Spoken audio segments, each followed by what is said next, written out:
Hace algunas semanas atrás comenzamos una breve serie de estudios basados en la doctrina de la Biblia, o también llamada bibliología. Y como recordarán, en esta serie hemos estado respondiendo tres preguntas. En primer lugar, ¿qué es la Biblia? En segundo lugar, ¿qué es la inspiración y por qué es importante? Y en tercer lugar, ¿cuál es el tema principal de la Biblia?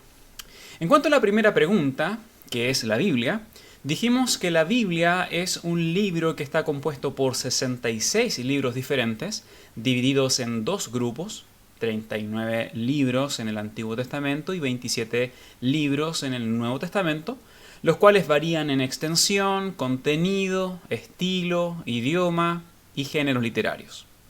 Sin embargo, a pesar de esta variedad literaria, y a pesar de los siglos que conforman su historia y del tiempo que tomó su producción, y de la cantidad de escritores que participaron en ella, la Biblia tiene una unidad extraordinaria. Sus 66 libros son, por así decirlo, los 66 tomos de una obra maestra cuyas partes están armoniosamente concertadas entre sí, por lo que no se contradice ni se enreda. Lo que nos lleva a decir, con toda seguridad, que la Biblia es un libro único y perfecto. En cuanto a la segunda pregunta, ¿qué es la inspiración y por qué es importante?, dijimos que, según nos enseña 2 de Timoteo 3:16 y 2 de Pedro 1:21, la inspiración es el proceso mediante el cual Dios se reveló por medio del Espíritu Santo en las Escrituras. Lo cual, hermanos, es una verdad muy importante porque esta nos asegura que Dios es el autor de este maravilloso libro llamado Biblia. Dicho de otro modo, la doctrina de la inspiración nos asegura que la Biblia fue producida e impulsada por Él, y que la Biblia dice exactamente lo que Dios quiso dar a conocer, porque Él mismo se encargó de guiar por medio de su Espíritu a cada uno de los escritores, apóstoles y profetas que participaron en la redacción de las Escrituras.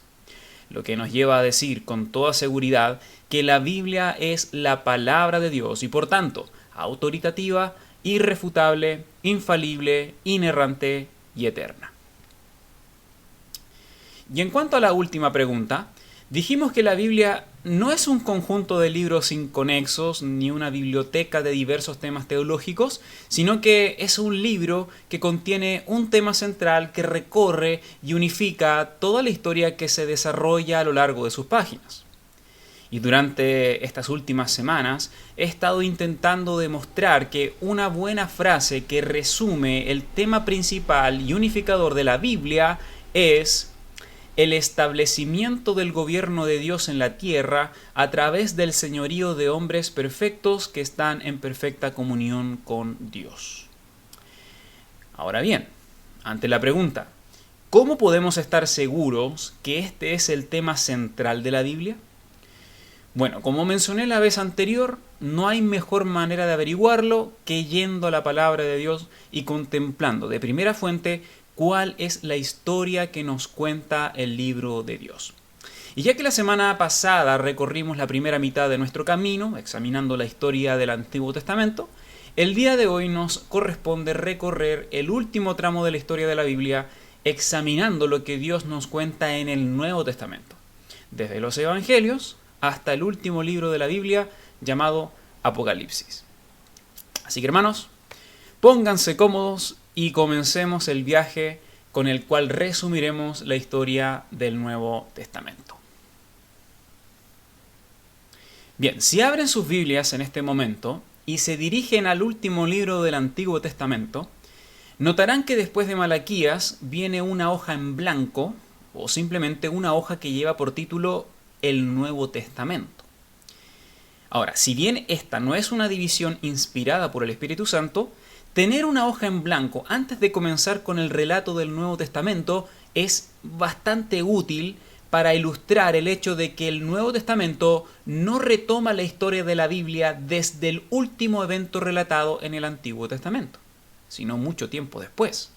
Y de hecho, este periodo entre ambos testamentos es algo de lo cual la Biblia no se refiere con grandes detalles. Dicho de otro modo, el Nuevo Testamento no nos cuenta qué fue lo que pasó inmediatamente después de que las tribus de Judá y Benjamín volvieran del exilio a Jerusalén,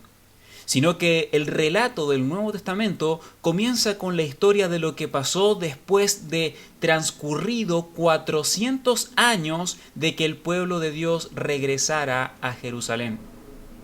Ahora, una buena pregunta sería, ¿y qué pasó durante esos 400 años? Bueno, si bien hay varios libros históricos que nos pueden ayudar a responder esta pregunta con toda clase de lujos y detalles, aquí les presentaré un pequeño resumen de lo que pasó en estos 400 años, que comienza de esta manera. Después del cautiverio de 70 años en Babilonia, el pueblo de Israel regresó a Jerusalén y bajo la autorización del rey Ciro de Persa, se les permitió la reconstrucción y la libre adoración en el templo, gozando de cierta autonomía civil y religiosa por casi 100 años. Sin embargo, en el año 332 a.C.,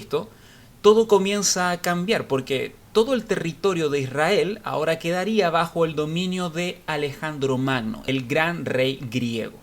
quien tuvo la deferencia de permitir que los judíos observaran sus leyes y costumbres en Judea a cambio de dejarse influenciar por el idioma, la cultura y la filosofía griega. En el año 301 a.C., nuevamente el panorama cambia en Israel, ya que uno de los generales de Alejandro Magno, llamado Ptolomeo I,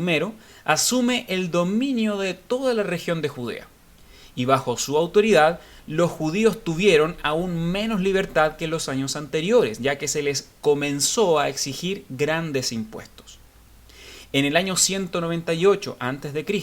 y tras una batalla contra los Ptolomeos, un imperio sirio conocido como los Seleucidas tomaron control de toda la región de Judea bajo el liderazgo de Antíoco III.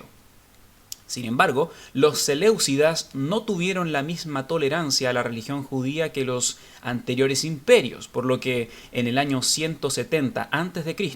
Antíoco IV Epífanes profanó y saqueó el templo de Jerusalén, ordenó la helenización de toda Palestina, ordenó destruir todos los ejemplares del Antiguo Testamento, edificó altares para el culto pagano y prohibió a los judíos guardar sus leyes, observar el día de reposo, mantener sus fiestas, ofrecer sacrificios y circuncidar a sus hijos. Por lo que, ante esta angustiosa situación, un grupo de judíos comenzó una resistencia en contra de Antíoco IV y contra todos sus sucesores seleucidas.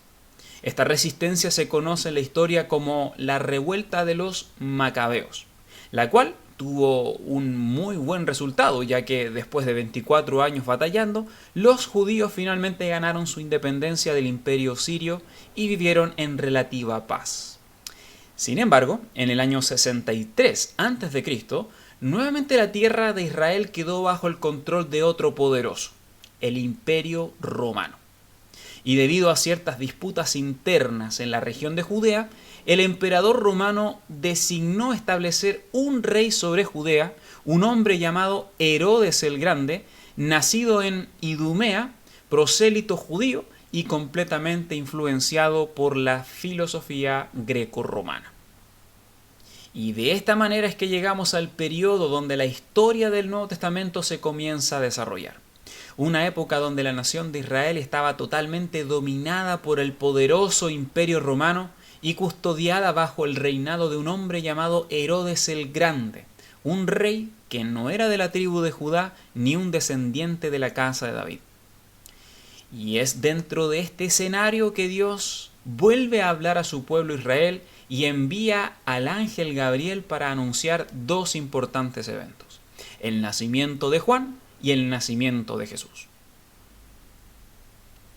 En cuanto al nacimiento de Juan, el Evangelio de Lucas nos cuenta que el ángel Gabriel se aparece a un hombre llamado Zacarías y le dice que su esposa tendrá un hijo y que llamará su nombre Juan, quien a su vez será grande delante de Dios, un varón profeta lleno del Espíritu Santo que hará que muchos de los hijos de Israel se conviertan a Dios. Lo cual era un anuncio muy importante para el pueblo porque Dios estaba diciendo que este Juan, hijo de Zacarías, era el profeta que antes había anunciado por medio de Malaquías. Un profeta como lo fue Elías, que vendría a preparar los corazones del pueblo antes de la llegada del legítimo rey de Israel.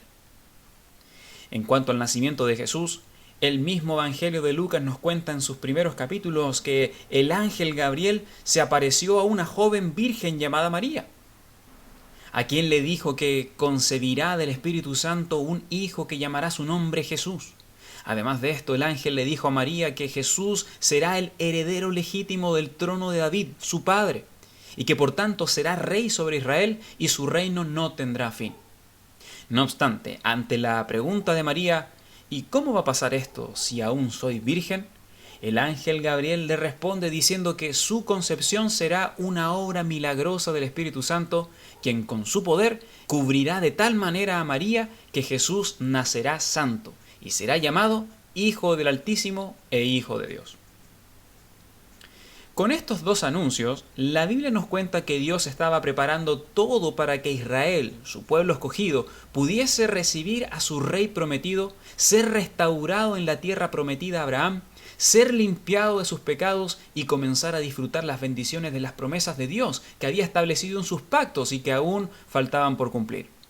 Algo que fue muy bien entendido y recibido y anunciado por muchos, como por ejemplo Zacarías, el padre de Juan, un varón llamado Simón, unos magos de Oriente y hasta por unos ángeles que se aparecieron a unos pastores. En fin, muchos israelitas pudieron notar la importancia del nacimiento de Juan y la llegada de Jesús a la tierra, y reconocieron y creyeron que Jesús es el Rey prometido, el Salvador de Israel, y en quien se cumplirían todas las promesas hechas a Abraham y David. Sin embargo, hubieron otros miembros del pueblo de Israel que no notaron la importancia de estos acontecimientos, ni quisieron oír las buenas nuevas, ni quisieron creer en Jesús, sino que, por el contrario, lo mataron. Pero eso ya lo veremos. Continuando con la historia que nos presentan los evangelios, en Lucas capítulo 3 se nos cuenta que cuando se cumplió el tiempo que Dios había establecido, Juan comenzó a bautizar y a predicar la palabra de Dios, anunciando a todo Israel que tras él venía el Cristo, el Rey ungido por Dios, en quien se cumplen las promesas hechas a Israel y quien bautizaría con Espíritu Santo y fuego. Por lo que, decía Juan, ha llegado la hora de arrepentirnos de nuestros pecados, hacer obras dignas de arrepentimiento y creer el Evangelio. Poco tiempo después de iniciado el ministerio de Juan el Bautista, los evangelios nos cuentan que Jesús, cuando era como de 30 años, fue a donde estaba Juan para que fuera bautizado por él. Y sucedió que después de haber sido bautizado, Juan vio que los cielos fueron abiertos y que el Espíritu Santo descendía sobre Jesús como paloma y que permanecía sobre él. Y junto a ello se oyó una voz del cielo que decía: «Tú eres mi Hijo amado, en ti tengo complacencia». Luego de su bautismo, en el capítulo 4 de Lucas se nos cuenta que Jesús fue llevado por el Espíritu de Dios al desierto por 40 días para ser tentado por el diablo,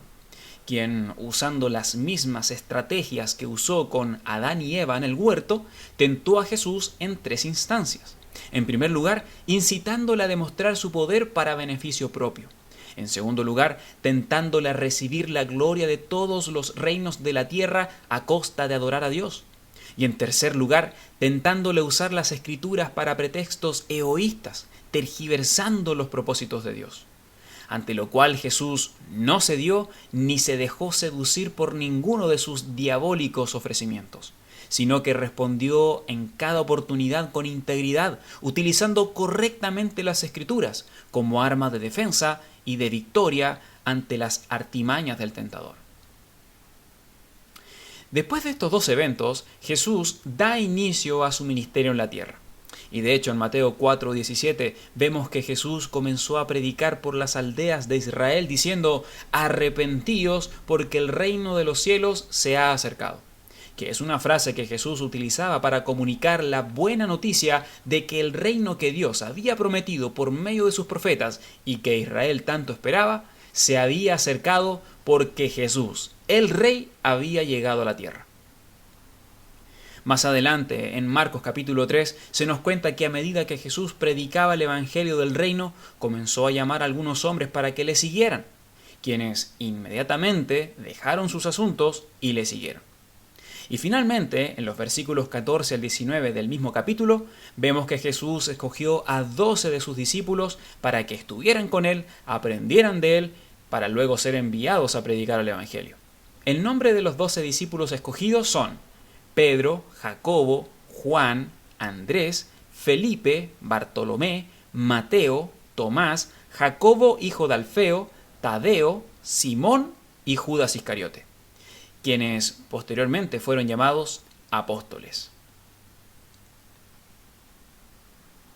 En cuanto al ministerio y predicación de Jesús, en los libros de Mateo, Marcos, Lucas y Juan, vemos que Jesús muchas veces predicaba el Evangelio del Reino acompañando su mensaje con milagros y señales que validaban su autoridad e invitaban a la gente a creer en él y recibir el Evangelio. Y de hecho, el apóstol Juan señala al final de su libro que si se hubiesen escrito todas las cosas que hizo Jesús, ni aún en el mundo cabrían todos los libros que se habrían de escribir. Ahora bien, es importante destacar que muchas de las señales que hizo Jesús fueron previamente anunciadas por los profetas del Antiguo Testamento y cumplidas en la vida y obra de Jesús, como por ejemplo los milagros entre los enfermos y el mensaje de libertad a los cautivos, entre otras señales. Sin embargo, a pesar de todas las evidencias que demostraban que Jesús era el rey ungido por Dios, que anunciaba y traía el reino de Dios a su pueblo, los líderes judíos, es decir, los fariseos, los saduceos y los escribas y los ancianos, se opusieron a Jesús, cuestionaron y negaron esta verdad y atribuyeron los milagros y señales que Jesús hacía al poder de Satanás, lo cual se estableció en un triste pero a la vez muy importante hito dentro del ministerio de Jesús en la tierra. Porque a partir de ese momento, Jesús deja de predicar abiertamente el Evangelio del Reino y comienza a hablar en parábolas que pretendían ocultar el significado de sus enseñanzas al pueblo, pero no a sus discípulos. Porque si bien Jesús dejó de enseñar directamente a los judíos, en su lugar comenzó a enfocarse en sus seguidores y a enseñar directamente a sus discípulos. Sin embargo, la Biblia explica que este nuevo enfoque de Jesús no anulaba la promesa de Dios hecha a su pueblo Israel en cuanto a la restauración y al reino físico con Cristo como rey, sino que más bien ese reino sería postergado hasta el fin de los tiempos. Por ello, en este sentido podemos decir que el ministerio de Jesús sufrió una reprogramación, ya que a pesar de que el rey había llegado a Israel para inaugurar el reino de Dios en medio de su pueblo, los líderes de Israel le rechazaron e incitaron al pueblo a hacer lo mismo. No obstante, Jesús le dice a sus discípulos que este rechazo era necesario y que todo esto formaba parte de lo que Jesús debía experimentar, y que consistía en padecer y ser azotado y escupido y desechado por los ancianos y por los escribas y morir por causa de ellos en Jerusalén. Pero también este plan contemplaba que al tercer día Jesús resucitaría. Ahora, continuando con el tema de sus padecimientos en Jerusalén, en Lucas capítulo 22, Jesús explica a sus discípulos que su muerte no sería en vano. Por el contrario, entregar su vida y su sangre era el sacrificio necesario para quitar el pecado de todo aquel que se arrepiente de sus pecados y cree en él.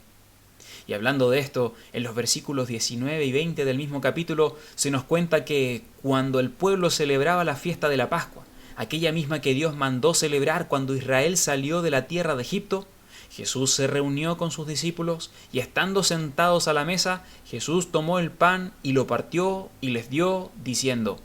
«Este es mi cuerpo que por vosotros es partido». De igual manera, después de que hubo cenado, tomó la copa diciendo: «Esta copa es el nuevo pacto en mi sangre, que por vosotros es derramada». Y con esto, Jesús, anticipando lo que sería su sacrificio en la cruz, inauguró oficialmente el nuevo pacto que Dios había anunciado a Israel por medio de Jeremías.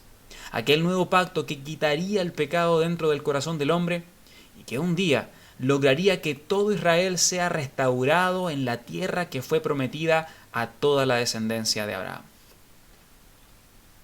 Además de esto, En Juan capítulo 14, el apóstol nos cuenta que Jesús le promete a sus discípulos que luego de su muerte sacrificial, resurrección y ascensión a los cielos, vendrá el Espíritu Santo para habitar en cada uno de ellos. Y estando juntos, les recordará y enseñará todas las cosas que Jesús les había mandado, y les dará poder para predicar el Evangelio hasta lo último de la tierra.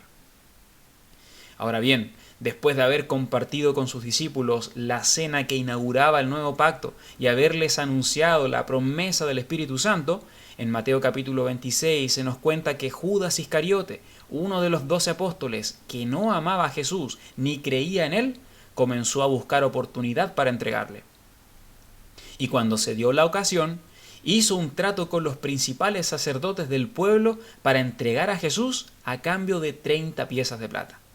Por lo que, estando Jesús con sus discípulos en un lugar llamado Getsemaní, orando durante la noche, se acercó Judas en compañía de soldados, alguaciles y de los principales sacerdotes, y tomaron a Jesús y lo llevaron preso para ser juzgado mediante acusaciones falsas y testigos falsos. Después de haber sido acusado a base de mentiras, los principales sacerdotes llevaron a Jesús delante de las autoridades romanas, quienes le azotaron y le golpearon.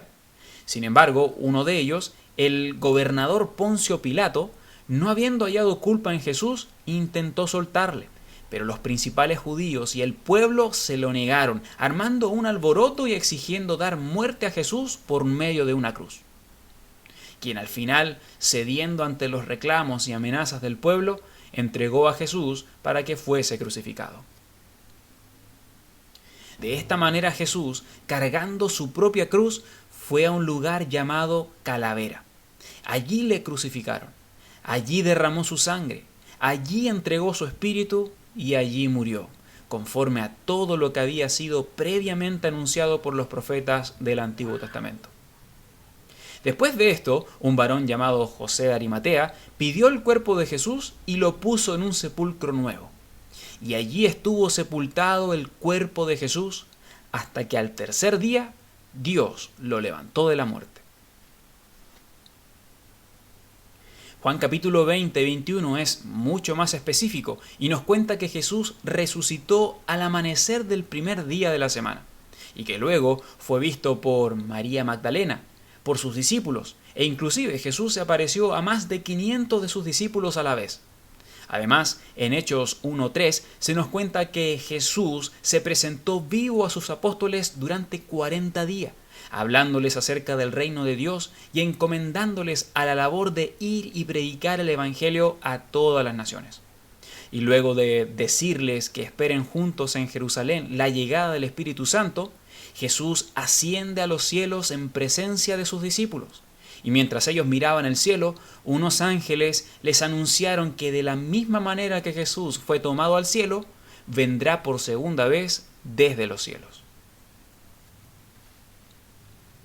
Luego de la ascensión de Jesús, Hechos capítulo 2 nos cuenta que, estando los discípulos de Jesús reunidos en Jerusalén en una fiesta judía llamada Pentecostés, el Espíritu de Dios descendió del cielo y se posó sobre ellos, y todos fueron llenos del Espíritu Santo. E inmediatamente los discípulos comenzaron a glorificar a Dios y a dar testimonio de Jesucristo en distintos idiomas, lo cual generó tal confusión entre la gente que les observaba que fue necesario que el apóstol Pedro se pusiera de pie y aclarara este asunto diciendo que todo lo que estaba ocurriendo era obra de la promesa hecha por Jesús, quien murió y resucitó y que ahora está a la diestra de Dios, exaltado en los cielos. Y luego de haberles predicado a todos los que estaban allí reunidos que Jesús es el Señor y el Cristo, mucha gente creyó y se convirtió en discípulos de Jesús. Luego del Pentecostés, los discípulos de Jesús comenzaron a predicar y a contar a todos los hombres, desde Jerusalén hasta lo último de la tierra, las buenas noticias de que Jesucristo verdaderamente es el Rey de Israel, el Hijo de Dios encarnado que vino al mundo para vivir una perfecta vida de obediencia a Dios, vencer las tentaciones del diablo, cumplir los estándares divinos de justicia, ofrecer su vida para ocupar el lugar de los pecadores en la cruz, recibir el justo juicio de Dios que merecían los pecados de los hombres, morir en lugar de ellos, resucitar al tercer día para vencer al diablo, al pecado y a la muerte, y otorgar gratuitamente su justicia perfecta a todo aquel que se arrepiente y confía en Él para salvación.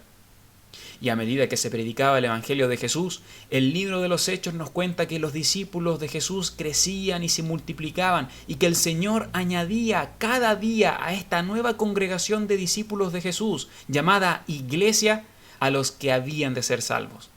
Y específicamente en Hechos 2, 43 al 47, se nos cuenta que al principio todos los que habían creído al Evangelio estaban juntos y compartían todas las cosas, alababan a Dios y perseveraban unánimes, con alegría y sencillez de corazón.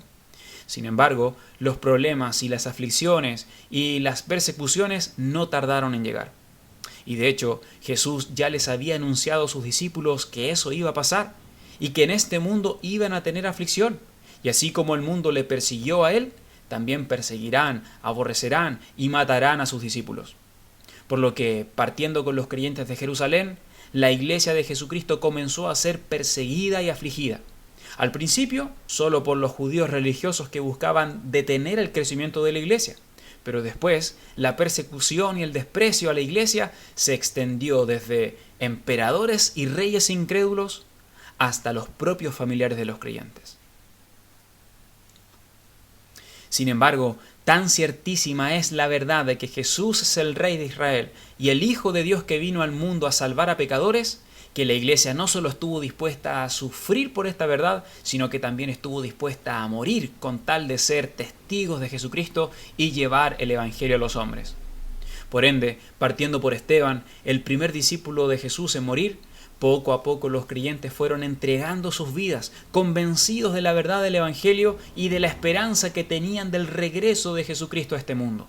Verdades que fueron comunicadas por Dios y transmitidas por distintas enseñanzas y cartas que fueron enviadas por los apóstoles Pedro, Pablo y Juan, entre otros. De esta manera, hermanos, llegamos a la actualidad. Hoy en día la iglesia sigue creciendo y siendo afligida por los hombres de este mundo. Hoy en día la iglesia sigue esperando pacientemente el regreso de su Señor. Pero la historia del Nuevo Testamento no termina acá. Más bien, ella nos anticipa de lo que sucederá en el futuro, en el fin de los tiempos y la consumación del orden presente.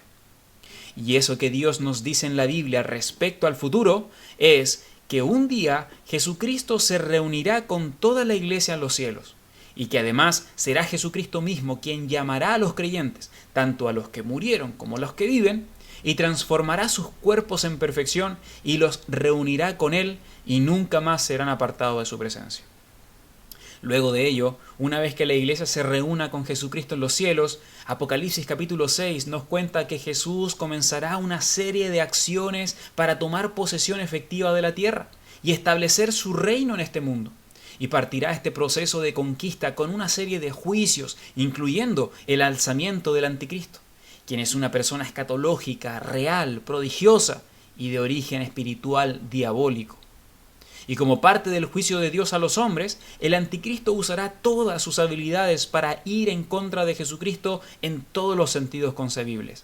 Y por ello, durante un periodo de 3 años y medio, se presentará como el Salvador del mundo y engañará a muchos. Pero a cabo de ese tiempo comenzará una cruel persecución en contra del pueblo de Israel y contra todo aquel que se niega a su gobierno. A todo este periodo, incluyendo el alzamiento del anticristo, se le conoce como la Gran Tribulación. Y es llamado así porque, además de estar marcado por eventos ocasionados por el anticristo, Dios mismo iniciará una serie de juicios catastróficos y cataclísmicos que caerán sobre la tierra y los hombres. El periodo de la tribulación finaliza con la segunda venida de Jesucristo de forma visible y gloriosa a la tierra, quien vendrá a destruir al anticristo y a todos los ejércitos que se levantarán contra él en una batalla conocida como Armagedón. Una vez que el Señor descienda en poder y gloria y destruya a sus enemigos, Apocalipsis capítulo 19 nos cuenta que Jesucristo inaugurará finalmente su reino físico sobre la tierra por un periodo de 1000 años, el cual traerá el cumplimiento de todos los pactos hechos a Israel. Es decir, toda la nación de Israel será regenerada con un corazón nuevo. Serán reunidas las 12 tribus de Israel en la tierra que Dios prometió a Abraham. y será restablecida la casa de David con Jesucristo, el Rey prometido, sentado en el trono de Jerusalén. Además de esto, el reino de Jesús en la tierra traerá diversas bendiciones, como el hecho de que regirá la justicia y la verdad en toda la tierra. Habrá equidad social y se abolirán las guerras. Abundarán los alimentos, los animales se volverán dóciles. Jesucristo, el Rey, será la única autoridad internacional y quien juzgará a las naciones. Y habrá un templo para adorar a Jehová, un sacerdocio, fiestas solemnes y un rey sacerdote que dirigirá la adoración a Dios. Además de esto, la iglesia que fue reunida con Jesús para siempre será corregente con Jesucristo en el milenio. Los santos del Antiguo Testamento resucitarán, y así también los mártires de la tribulación, para llevar tareas específicas dentro del reino. El remanente de Israel que entró vivo al reino de Cristo disfrutará del gobierno perfecto de Jesús, y los gentiles salvos habitarán el reino tras haber sobrevivido a la gran tribulación. Sin embargo, después de 1000 años, Satanás será liberado de su encierro y comenzará a engañar una vez más a las naciones, y hará un último intento para reunirlas y prepararlas para una batalla contra Dios. Pero el Señor Jesucristo juzgará y lo destruirá y lo arrojará al lago de fuego para siempre. Y a todos los insurrectos que acompañarán a Jesús en su rebelión final serán incinerados por Dios en un acto directo y divino. Finalmente, todos los hombres que históricamente no se arrepintieron ni creyeron en Jesús, ni sus nombres están escritos en el libro de la vida, serán juzgados por Dios en el juicio del gran trono blanco. Y sufrirán la muerte eterna, o también llamada muerte segunda, que es el castigo eterno en el lago de fuego, donde el pecador recibirá proporcionalmente el castigo que merece por su pecado, por su falta de arrepentimiento y por su rebelión contra el eterno Dios soberano y bondadoso. Y con un destino muy distinto a ellos, todos los elegidos por Dios para salvación, por gracia, disfrutarán una eternidad en compañía de Jesucristo, en un cielo nuevo y una tierra nueva que Dios habrá creado, donde estarán al servicio constante delante del trono de Dios y de Jesucristo, con cuerpos perfectos y glorificados, sin relación con el pecado y la muerte, en completa felicidad, amor constante, en perfecta comunión, en aprendizaje incesante de Dios a través de Jesucristo, y señoreando la tierra que Dios creó según el propósito original que Dios les había encomendado desde el principio. Y de este modo, hermanos, termina la historia de la Biblia. Ahora, ustedes se preguntarán, ¿y cómo se relaciona todo esto con lo que estamos estudiando? Bueno, volvamos a la frase que desde el comienzo de este estudio hemos propuesto como el tema central y unificador de la Biblia, que dice así: el establecimiento del gobierno de Dios en la tierra a través del señorío de hombres perfectos que están en perfecta comunión con Dios. Hermanos, tomen un minuto y fíjense cómo esta frase, después de todo lo que hemos recordado, comienza a tomar mucho más sentido y de alguna manera comienza a unificar toda la historia del Antiguo y del Nuevo Testamento. Hermanos, noten cómo es que Dios creó este mundo y luego creó al hombre a su propia imagen y lo puso en este mundo para que administre la tierra y la haga fructificar. Pero no bajo sus propios términos, sino de acuerdo a una íntima relación de conocimiento y obediencia a Dios. Lo cual no se llevó a cabo en el huerto del Edén, porque Adán, en representación de toda la humanidad, pecó contra Dios, desobedeciendo su mandato y en consecuencia quebrantó la comunión del hombre con Dios y entregó el señorío de este mundo al diablo, el pecado y la muerte. Ahora, noten cómo Dios le da una nueva oportunidad a la humanidad después del diluvio. Y cómo fue que Dios, por medio de Noé, pone nuevamente a los hombres sobre la tierra y les manda a señorear y multiplicarse sobre la faz de la tierra. Pero otra vez, los hombres desobedecen a Dios y pecan contra Él, reuniéndose todos en un solo lugar, como un solo pueblo, para señorear la tierra según su propio parecer, sin considerar los mandamientos de Dios ni la comunión con Él. Luego, hermanos, noten cómo Dios escoge a un hombre llamado Abraham, y de él forma una familia y una tribu, y luego una gran nación, un pueblo de renombre entre los pueblos, y los introduce a una tierra prometida perfecta para ser administrada y señoreada por ellos. Sin embargo, Una vez más, todas las familias de este pueblo desobedecen y pecan contra él, adorando a dioses e ídolos muertos. Hermanos, ¿se dan cuenta cómo Dios ha demostrado que quiere gobernar este mundo por medio de hombres creados a su imagen, pero que sin embargo el pecado ha corrompido de tal manera el corazón de todos ellos que ninguno ha podido cumplir el propósito de Dios, ni ser obediente a Él, ni tener comunión perfecta con Él?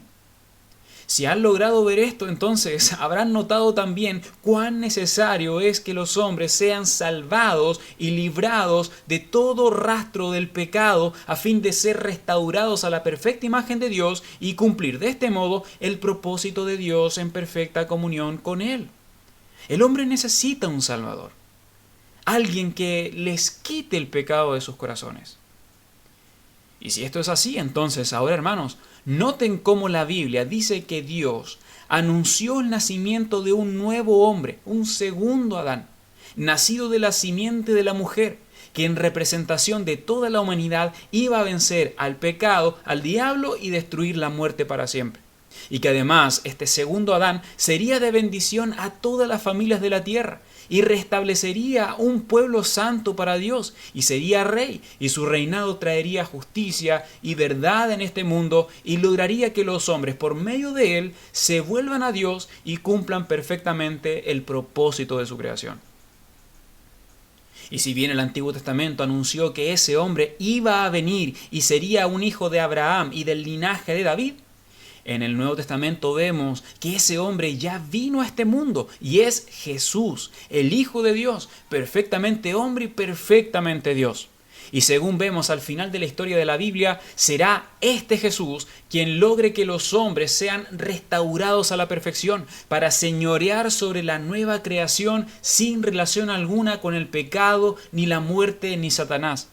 sino que en perfecta comunión con Dios. Y todo esto gracias a la vida y la obra de Jesucristo, quien es el Rey de Israel, el Hijo de Dios encarnado que vino a este mundo para vivir una vida perfecta de obediencia a Dios, vencer las tentaciones del diablo, cumplir los estándares divinos de justicia, ofrecer su vida para ocupar el lugar de los pecadores en la cruz, recibir el justo juicio de Dios que merecían los pecados de los hombres, morir en lugar de ellos, resucitar al tercer día, vencer al diablo, al pecado y la muerte, ser recibido en los cielos con gloria, otorgar gratuitamente su justicia perfecta a todo aquel que se arrepiente y confía en Él para salvación, regresar por segunda vez a este mundo con poder, gloria y majestad, restaurar a la nación de Israel, reclamar el derecho que tiene sobre la creación como Señor y Dios, destruir al diablo, dar muerte a la muerte y establecer su reino eterno sobre una nueva creación junto a todos los hombres y mujeres que Él salvó del pecado y de la muerte. Por tanto, así como hemos propuesto que el tema de la Biblia es el establecimiento del gobierno de Dios en la tierra a través del señorío de hombres perfectos que están en perfecta comunión con Dios, también es debido decir que el medio por el cual Dios determinó consumar este plan es a través de Jesucristo. Hermanos, es Jesucristo quien salva a los hombres del pecado para siempre. Él es quien destruirá al diablo, al pecado y la muerte. Y es en Jesucristo que los hombres podrán ser perfectamente restaurados a la imagen de Dios y así cumplir el propósito de su creación, glorificando a Dios y administrando la tierra que Dios creó de la manera que Dios lo desea. Y esto es,